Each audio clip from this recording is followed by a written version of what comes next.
Right now, Pittsburgh's best sports show is about to begin. Call us or tweet us. We got things to talk about on the Ireland Contracting Nightly Sports Call. All right, Ken, thanks very much. Good evening, everyone, and welcome to another edition of the Ireland Contracting Nightly Sports Call right here on Pittsburgh CW. Bob Pompeani and Gene Collier with you tonight at 412-575-2600.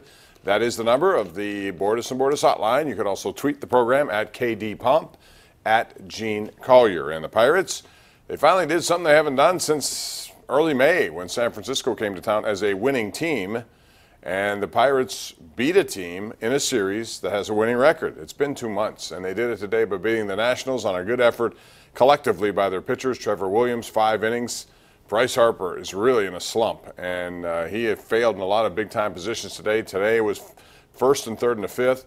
And then the bullpen did a great job. Rodriguez and Santana, 2 very good young arms, and they're putting up impressive numbers. Then Crick and Vasquez, and when the bullpen performs like that, it's been extremely erratic, but it's very, very impressive on days like today. Gene Collier, outstanding columnist from the Post-Gazette, is here. And Gene, those young kids have had turbulent seasons, but they are very talented, it looks like, too. Rodriguez and Santana especially. They can put it up there. A lot of strikeouts, very few walks. Yeah, Bob, the most surprising to me is Rodriguez. I mean, he had a small cup of coffee with the Orioles last year, and it was very unimpressive while he was doing it. Then he signed with the Pirates as a non-roster invitee to spring training. They added him, I guess it was in May or late April, from the minor league club. And, you know, for the most part, he's been terrific. He's had a couple of episodes where he was less so, but he's been very effective for them in a bullpen that is just all over the map. I don't know what's going on with the Nationals. I mean, they're so much more talented than they showed in these 3 games. But the Pirates got through this today, 2-0. They used 5 pitchers to do it, but that's the way things go now.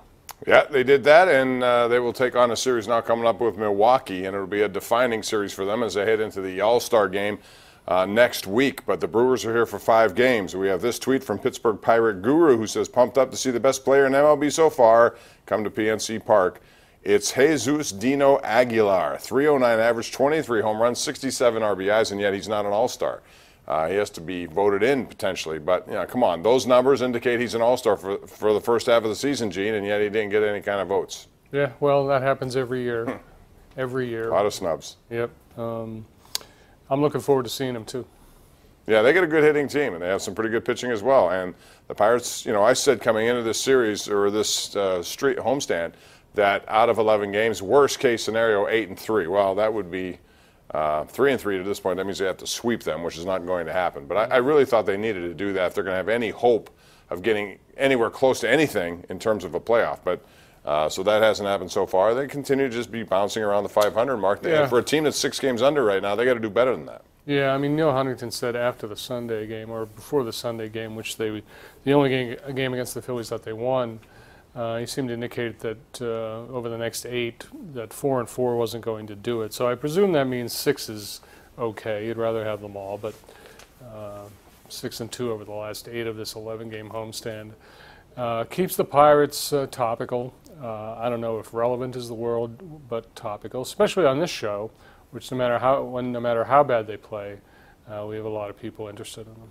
Yeah, that's no question about that. We have the deadline continue to tick on Le'Veon Bell. It is Monday. He needs to decide, but I think by virtue of not doing anything so far, his decision has already been made, and he will end up just taking that franchise tag and then moving on. It looks like it'll be the last season in Pittsburgh for him. Talk more about that as we go along. I'll continue this question we threw out there last night. You tell me what you think. If you have to give me a 1, 2, and 3 most important player on the Steelers defense, who would it be in that order? First, most important, second, third. Gene, I'll give you a first crack at this. I like Morgan Burnett is a guy who I think has to really be very good at what he does. They brought him in here, got rid of Mike Mitchell, but who would be your 1, 2, 3 in terms of importance? Well, I like them closer to the front of the defense, Bob. I mean, Hayward has to lead that defensive line in stopping the run, something that they couldn't do. So, I mean, I like those guys up front. Tuitt, Hayward, and whoever's going to end up there in the middle. I like Javon Hargrave.